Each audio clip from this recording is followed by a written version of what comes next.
Assalamualaikum warahmatullahi wabarakatuh. Kami dari Universitas Muhammadiyah Profesor Dr. Hamka. Di sini kami akan menjelaskan sedikit materi dari mata kuliah Statistika Matematika, yaitu mean sampel dan varian sampel. Sebelumnya, pertama akan memperkenalkan diri, yaitu ada Alda Dwi Cahyanovianti, Arini Hasni, Zulma Sadiati, Dwi Maratusolihah, Fitria Dwi Nurjana, Rizca Ayulandari, dan Wulan Dwi Cahyanti.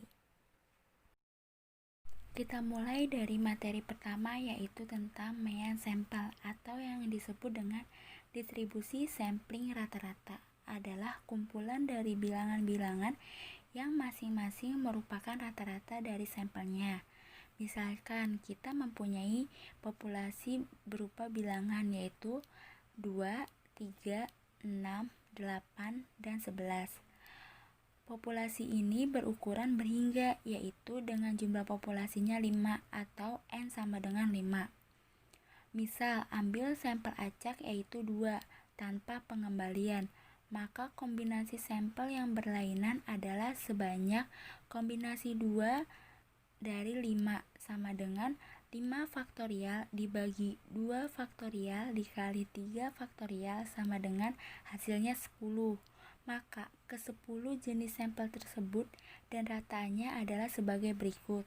Sampel pertama yaitu 2 dan 3, rataannya sama dengan 2 ditambah 3 dibagi 2 sama dengan hasilnya 2,5. Sampel kedua yaitu 2 dan 6, rataannya sama dengan 2 ditambah 6 dibagi 2 sama dengan 4. Sampel ketiga yaitu 2 dan 8, rataannya 2 ditambah 8 dibagi 2 sama dengan 5, dan seterusnya hingga sampel ke-10. Maka rataan dari X1, X2 hingga X10 mempunyai nilai yang berbeda, sehingga X1, X2 hingga X10 membentuk suatu sampel acak tersendiri yang disebut sampel rataan. Selanjutnya kita akan mengetahui rumus distribusi sampling rata-rata atau mean sampel. Di sini kita akan mengetahui dari rumus rata-rata, standar deviasi, dan nilai baku. Ada dua pembahasan, yaitu di sini untuk rumus populasi yang tidak terbatas itu dapat dilihat dari ukuran sampelnya dibagi dengan ukuran populasinya kurang dari sama dengan 5%. Maka kita dapat rumus rata-ratanya adalah rata-rata pada distribusi sampling rata-rata sama dengan rata-rata populasi. Lalu selanjutnya ada standar deviasi. Rumusnya yaitu standar deviasi pada distribusi sampling rata-rata sama dengan standar deviasi populasi dibagi dengan akar dari ukuran sampelnya. Selanjutnya untuk rumus dari nilai baku sama dengan rata-rata sampel dikurang dengan rata-rata pada distribusi sampling rata-rata dibagi dengan standar deviasi pada distribusi sampling rata-rata. Lalu untuk yang kedua yaitu pembahasan tentang populasi terbatas. Dapat dilihat dari ukuran sampelnya dibagi dengan ukuran populasi itu lebih dari 5%. Maka kita dapat melihat rumus rata-ratanya yaitu rata-rata pada distribusi sampling rata-rata sama dengan rata-rata populasi. Untuk standar deviasinya yaitu rumusnya standar deviasi pada distribusi sampling rata-rata sama dengan standar deviasi populasi dibagi dengan ukuran sampel dikali dengan akar ukuran populasi dikurang ukuran sampel dibagi ukuran populasi dikurang 1. Lalu untuk nilai bakunya didapat rumusnya rata-rata sampel dikurang dengan rata-rata pada distribusi sampling rata-rata dibagi dengan standar deviasi pada distribusi sampling rata-rata. Lalu untuk mencari faktor koreksinya yaitu dari akar ukuran populasi dikurang ukuran sampel dibagi ukuran populasi dikurang 1. Nah, itu merupakan rumus dari distribusi sampling rata-rata. Contoh soal. Distribusi kecepatan maksimum dari 1000 mobil Avanza mempunyai rata-rata 135,8 km per jam dengan simpangan baku 4,2 km per jam. Jika sebuah sampel sebesar 100 mobil dipilih secara acak tanpa pengembalian, hitunglah probabilitas kecepatan maksimum rata-rata dari 100 mobil Avanza tersebut yang rata-ratanya melebihi 136,5 km per jam. Nah, di distribusi sampling rata-rata ini kita akan menghitung berapa besar rata-rata samplingnya itu berdasarkan rata-rata simpangan baku dan juga populasi sampel. Nah, dari soal ini kita ketahui bahwa populasinya adalah populasi terbatas. Nah, diketahui dari soal bahwa X sama dengan kecepatan maksimum dari mobil Avanza. Ukuran populasi atau N sama dengan 1000 mu X atau distribusi sampling rata-rata sama dengan 135,8 km per jam. Sigma X atau standar deviasi sama dengan 4,2 km per jam. Ukuran sampel sama dengan 100. Yang ditanya berapa probabilitas kecepatan maksimum rata-rata dari 100 mobil Avanza tersebut yang rata-ratanya melebihi 136,5 km per jam. Jawab, kita ketahui dari populasi terbatas bahwa distribusi sampling rata-rata akan sama dengan distribusi sampling rata-rata sama dengan 135,8 km per jam. Sehingga sigma X sama dengan sigma X per akar dari ukuran sampel dikali akar dari ukuran populasi dikurang ukuran sampel per ukuran populasi dikurang 1 sama dengan 4,2 per akar 100 dikali akar dari 1000 dikurang 100 per 1000 dikurang 1 akan diperoleh sama dengan 4,2 per 10 dikali akar dari 900 per 999 sama dengan 0,42 dikali 0,9492 maka akan diperoleh 0,3987 sehingga Z sama dengan X max dikurang mu X per sigma X sama dengan 136,5 dikurang 135,8 per 0,3987 sama dengan 0,7 per 0,3987 akan diperoleh 1,7557 sehingga dibulatkan menjadi 1,76. Selanjutnya, Px max melebihi 136,5 km per jam sama dengan Pz lebih besar dari 1,76 sama dengan 1, Pz lebih kecil sama dengan 1,76 sama dengan 1 dikurang. Nah, Pz kecil sama dengan 1,76 ini kita lihat di tabel di distribusi normal didapatkan sama dengan 0,9608. Nah, 1 dikurang 0,9608 sama dengan 0,0392. Jadi, probabilitas kecepatan maksimum rata-rata dari 100 mobil Avanza tersebut yang rata-ratanya melebihi 136,5 km per jam adalah 0,0392 atau 3,92%. Contoh soal berisi, bayangkan Anda melempar undi sebuah dadu selama 5 kali dan ulangi proses tersebut secara terus-menerus. Bagaimana perilaku sampel-sampel tersebut jika prosesnya diulang selamanya? Lalu pembahasannya, Anda dapat memanipulasi proses lempar undi dadu tersebut dengan menggunakan Excel. Namun, dengan banyak percobaan terbatas, misalkan kita batasi percobaannya adalah 10.000. Meskipun distribusi sampel yang sebenarnya harus memuat percobaan banyak sampai tidak hingga. Masing-masing 10.000 sampel tersebut menentukan banyaknya min.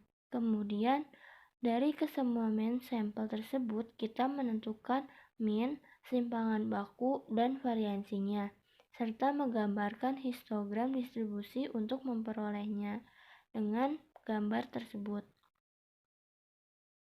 Lalu, pertama-tama kita mencari mu. Mu ini terdapat dari banyaknya angka-angka terdapat dari dadu, yaitu 1 ditambah 2 ditambah 3 ditambah 4 ditambah 5 ditambah 6 dan dibagi 6 sama dengan 3,5. Lalu kita mencari sigma dengan akar sigma I sama dengan 1 sampai 6 dikali I dikurang 3,5 per 6 dengan hasil akar 35 per 12. Sedemikian sehingga kita mencari standar deviasi menggunakan rumus mu dibagi akar N. Kita sudah mendapatkan hasil mu, yaitu akar 35 per 12 sama dengan 0,7638. Kemudian ada variansi sampel. Menurut Ridwan dan Akdon, tahun 2013, varians adalah kuadrat dari simpangan baku. Fungsinya untuk mengetahui tingkat penyebaran atau variansi data tersebut. Sedangkan menurut Hasan, tahun 2011, variansi adalah nilai tengah kuadrat simpangan dari nilai tengah atau simpangan rata-rata kuadrat.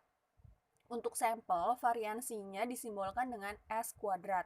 Sedangkan untuk populasi, variansinya disimbolkan dengan sigma kuadrat. Variansi sampel sendiri terbagi menjadi 3 jenis. Ada variansi data tunggal, ada data kelompok, kemudian ada gabungan. Nah, kemudian di sini ada variansi data tunggal. Untuk seperangkat data X1, X2, X3 sampai dengan Xn, di mana tersebut adalah data tunggal, varians dapat ditentukan dengan 2 metode, yaitu metode biasa dan metode angka kasar. Di sini metode biasa untuk sampel besar N lebih besar dari 30 atau datanya lebih dari 30, maka rumusnya S kuadrat sama dengan sigma atau jumlah dari X dikurang X bar dikuadratkan per N.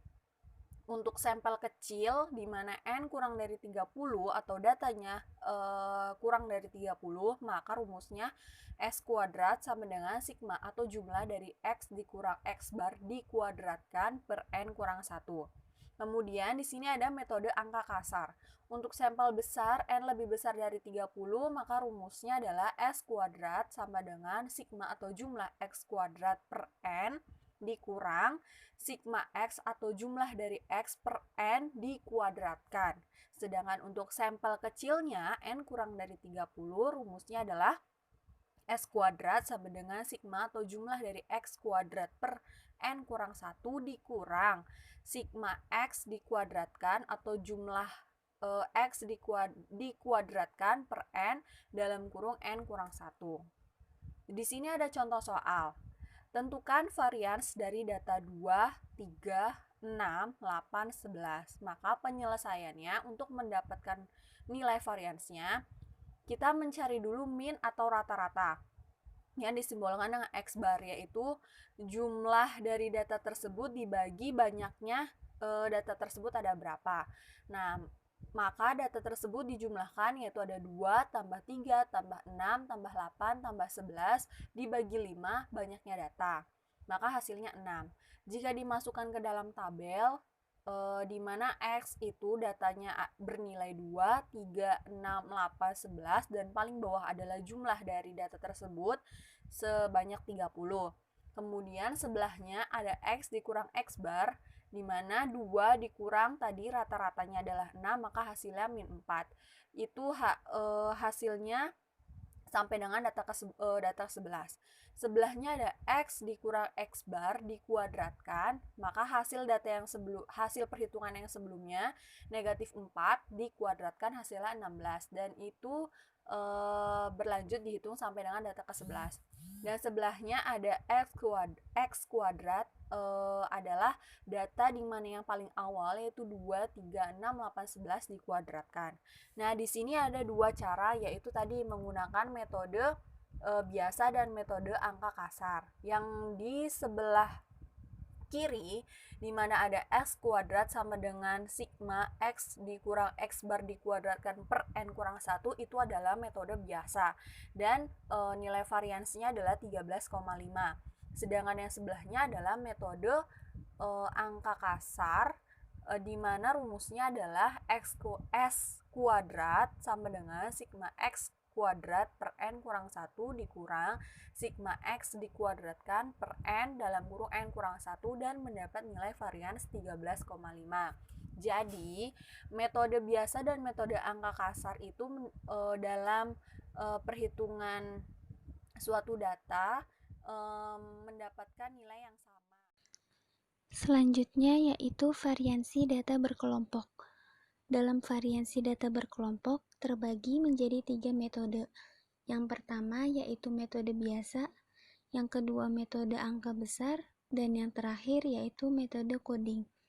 Dalam masing-masing metode terbagi menjadi 2, yaitu sampel besar dengan N lebih dari 30 dan sampel kecil dengan N kurang dari 30. Yang pertama yaitu metode biasa.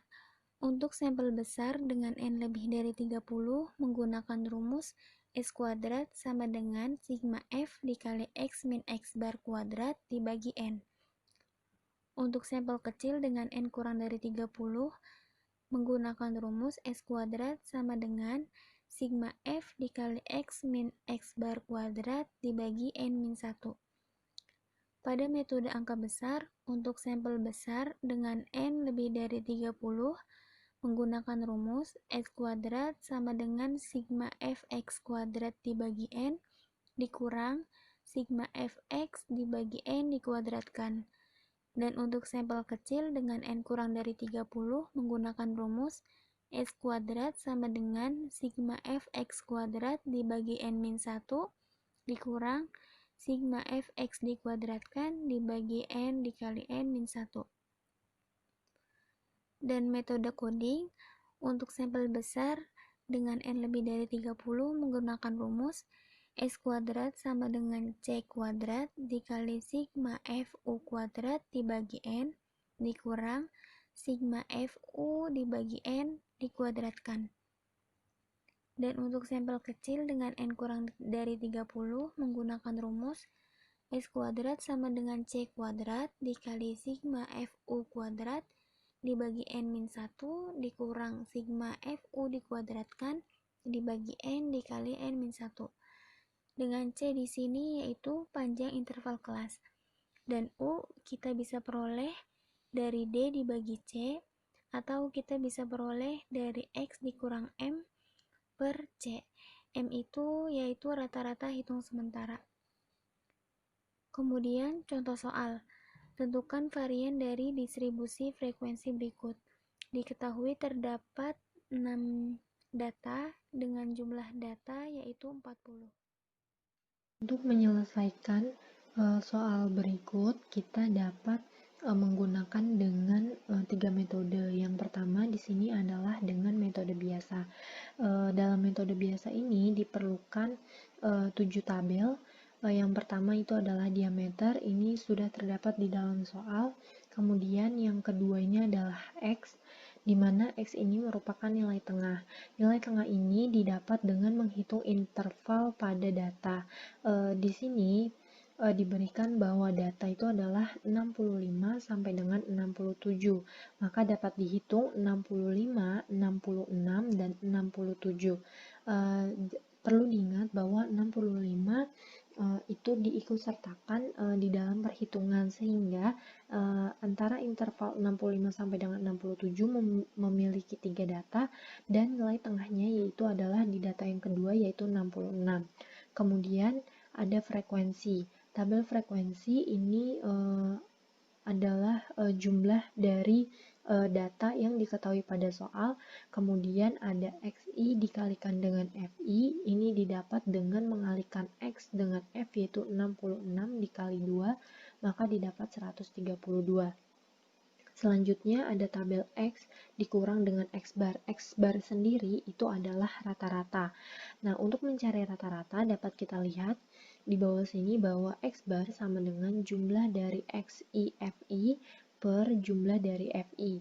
Nah, jumlahnya ini dapat kita lihat bahwa dari pada tabel ketiga ini tadi didapat jumlahnya 2937 dan jumlah frekuensi yaitu adalah 40 sehingga didapat 73,425. Sehingga untuk baris yang pertama didapat bahwa X dikurang X bar yaitu adalah 66 dikurang dengan 73,425. Kemudian ada X dikurang X bar dikuadratkan, artinya di sini adalah hasil dari tabel X min X bar itu dikuadratkan. Maka negatif 7,425 dikuadratkan didapat 55,131.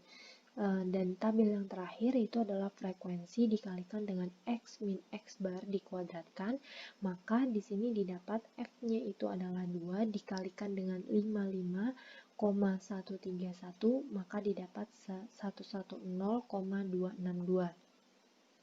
Sehingga dapat dicari variansinya yaitu adalah S kuadrat sama dengan jumlah dari frekuensi dikalikan X min X bar dikuadratkan per N. Nah, untuk mencari jumlahnya ini, kita dapat menghitung dari baris pertama sampai dengan baris ke-6. Kemudian hasil ini itu kita jumlahkan, maka didapat 467,790. Di sini dituliskan 467,790 dibagi dengan 40. N ini adalah banyaknya data atau frekuensi, sehingga didapat 11,694. Yang kedua, dengan menggunakan metode angka kasar. Dalam metode angka kasar diperlukan 6 tabel, di mana tabel pertama, kedua, dan ketiga sama seperti sebelumnya. Ditambah di sini itu adalah X kuadrat. X kuadrat ini didapat dari 66 dikuadratkan, maka 4356. Kemudian ada Fx. Fx ini didapat dari pengalian antara X dengan F, di mana 66 dikalikan 2 yaitu 132. Dan tabel yang terakhir itu adalah Fx kuadrat. Di sini itu adalah frekuensi dikalikan dengan X kuadrat. Artinya 2 dikalikan 4356 didapat 8712. Ini antara baris pertama sampai dengan baris terakhir dilakukan dengan cara yang sama. Kemudian didapat bahwa variansi sama dengan jumlah dari Fx kuadrat per N dikurang jumlah Fx per N dikuadratkan. Jumlah Fx kuadrat sama dengan 216117 dibagi dengan 40, N-nya 40, dikurang jumlah dari Fx adalah 2937 dibagi 40 dikuadratkan, maka didapat 11,694. Yang terakhir dengan menggunakan metode coding. Dalam metode coding ini sama seperti metode-metode sebelumnya di mana ada diameter XF, namun ada penambahan di sini itu adalah U, di mana U ini didapat kita pertama melihat dari frekuensi dulu. Frekuensi yang memiliki nilai paling tinggi di sini adalah 14, maka U-nya itu kita kasih dengan 0. Nah, ini sama seperti koordinat kartesius di mana untuk yang ke bawah dari 0 itu mengikuti ke kanan artinya positif, dan yang ke atas itu adalah ke kiri artinya negatif. Kemudian U kuadrat didapat dari U dikuadratkan, di sini negatif 3 dikuadratkan 9. Kemudian ada FU, itu adalah frekuensi dikalikan U, di mana 2 dikalikan negatif 3 sama dengan negatif 6. Kemudian ada FU kuadrat, artinya di sini bukan FU yang dikuadratkan, namun F dikalikan dengan U kuadrat. 2 dikalikan 9 sama dengan 18. Setelah dicari sampai dengan bawah, maka didapat variansi sama dengan C kuadrat. Di sini C itu adalah interval kelas, dan didapat bahwa interval kelas kita menghitung data yang diketahui, seperti yang pertama di sini adalah 65 sampai dengan 67. Maka 65, 66 dan 67 itu adalah 3, sehingga interval kelasnya itu 3. Dikalikan dengan jumlah FU kuadrat per N dikurang jumlah FU per N dikuadratkan. Maka setelah disubstitusikan angkanya, didapat 11,694. Selanjutnya adalah variansi gabungan. Dimisalkan terdapat K buah subsampel sebagai berikut. Pertama, ada subsampel pertama yang berukuran N1 dengan varians, yang berarti kan subsampel 1 ini dilambangkan dengan N1. Yang kedua, subsampel 2 berukuran N2 dengan varians, yang berarti subsampel 2 dilambangkan dengan N2, dan seterusnya sampai subsampel K berukuran NK dengan varians, yang berarti menandakan subsampel K dilambangkan dengan NK. Jika subsampel-subsampel tersebut digabungkan menjadi sebuah sampel berukuran N1 tambah N2 tambah titik-titik sampai NK sama dengan N, maka varians gabungannya adalah, diingatkan kembali varians, yaitu lambangnya X kuadrat. Untuk varians gabungan berarti lambangnya X kuadrat G AB sama dengan N1 dikurang 1 dikali S1 kuadrat ditambah buka kurung N2 dikurang 1 tutup kurung S2 kuadrat tambah titik tambah NK min 1 SK kuadrat per buka kurung N1 tambah N2 tambah titik tambah NK tutup kurung dikurang K, atau S kuadrat GAB sama dengan sigma buka kurung N kurang 1 tutup kurung S kuadrat per sigma N dikurang K.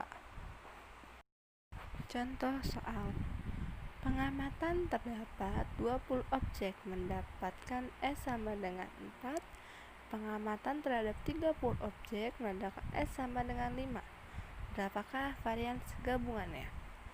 Penyelesaiannya, terdapat N1 yaitu 20 objek dengan variansinya adalah S sama dengan 4, sehingga S kuadratnya adalah 16. Yang kedua, jika N-nya adalah 30, berarti N2 nya adalah 30, variansnya 5, sehingga S sama dengan 5, dan S kuadrat berarti 25.